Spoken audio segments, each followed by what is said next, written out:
Hello everyone, नोंथांमोननि सिगाङाव मोनसे गोदान भिडिअ लानानै फैलायबाय आरोना। नोंथांमोना अननानै आंनि भिडिअखौ जोबजासे नायलांबाय थाबानो जाबाय। बिदिब्ला भिडिअनि गेजेरजों नोंथांमोना थौफादो। बिदिब्ला भिडिअखौ स्टार्ट खालामनोसै।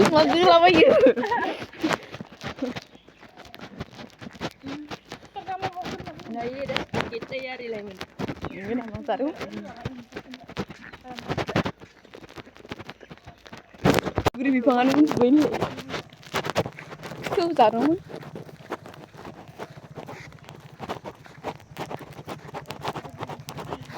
इखिनि दलङा आंनि ब्लगाव खेबनैसो नुजाबाय थाबाय।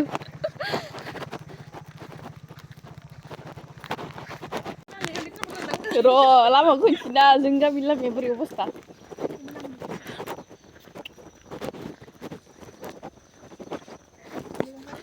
बायदियाव सावनाया हा बहुत दिनों के बाद आज कैमरा के आगे ये देखो ब्लॉग के अंदर blog hi hello hello hi आइथिंआ दा मुफुरनि बायदि जालांगोन दे।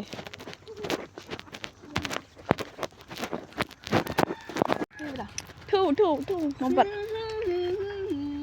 थौ ब्लगारफोर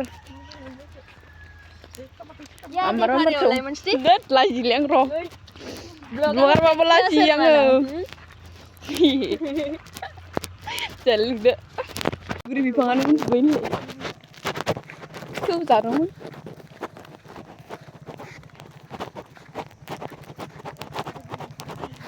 इखिनि दलङा आंनि ब्लगाव खेबनैसो नुजाबाय थाबाय।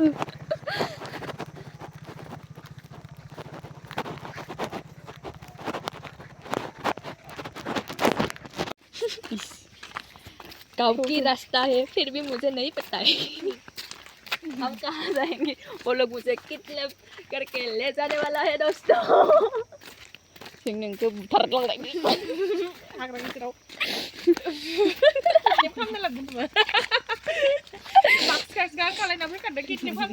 ओइ उल्टासो गावसो गानना फैदो जोंसैगो माबा गानना फैनांगौमोन। वो लोग बोल रहे हैं कि मैं ही कितने बार हूँ क्योंकि मैं मास्क पहन कर आई हूँ। निमुनिया बोरो बोरो नै नै नै खरे खरे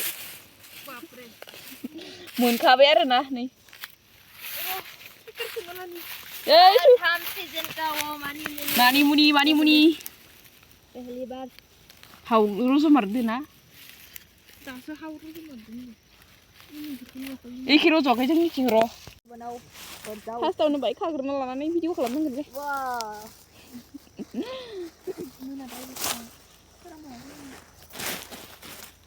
सोर मादो जागोन खोन्था रायजो कल मानिमुनिखौ सोर मादो जागोन।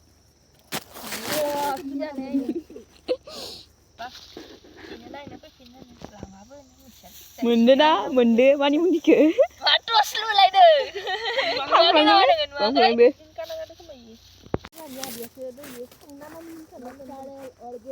फैगौमोन खोमाना इयो लिंनाय मोनबा होमबा सिमांनि बारदेदों नालाय ओमफ्राय बिकासा ओंखाम जादों खोमा थांबाय दा फैगोन बिकासा दासो जिदो बन्द' जासिगोन आगोल लोगोआनो जायामोन मार हिमां दिदो आरो खिरखलायनाय खालिबो बाय बाय दिनैनि ब्लगखौ बिखिनियावनो दोनथ'नाय जाबाय नै मानिमुनिया।